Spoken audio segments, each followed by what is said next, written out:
কয়েকদিন পরে পবিত্র ঈদুল আজহা, মুসলমানদের দ্বিতীয় বৃহত্তম এই ধর্মীয় উৎসবকে সামনে রেখে অনেকেই কোরবানির পশু সংগ্রহ করছেন।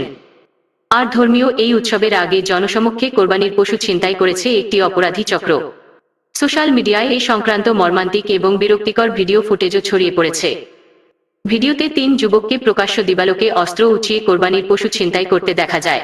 চাঞ্চল্যকর এই ঘটনাটি ঘটেছে পাকিস্তানের পূর্বাঞ্চলীয় প্রদেশ পাঞ্জাবের রাজধানী লাহোরে মঙ্গলবার 28 মে। এক প্রতিবেদনে এই তথ্য জানিয়েছে পাকিস্তানি সংবাদমাধ্যম জিও নিউজ। প্রতিবেদনে বলা হয়েছে, ঈদুল আজহার কয়েকদিন আগে লাহোরে কোরবানির পশু ছিনতাই শুরু করেছে অপরাধীরা। সোশ্যাল মিডিয়া প্ল্যাটফর্মে এ সংক্রান্ত একটি মর্মান্তিক এবং বিরক্তিকর ভিডিও ছড়িয়ে পড়েছে, যেখানে দেখা গেছে একদল ডাকাত এক যুবকের কাছ থেকে বন্দুকের মুখে কোরবানির পশু ছিনিয়ে নিচ্ছে।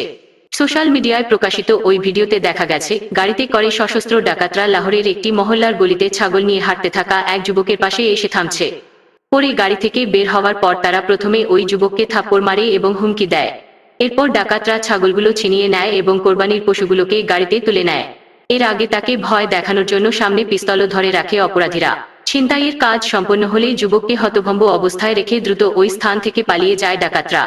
এরপর ওই যুবক আতঙ্কিত হয়ে উল্টো দিকে ছুটে যান।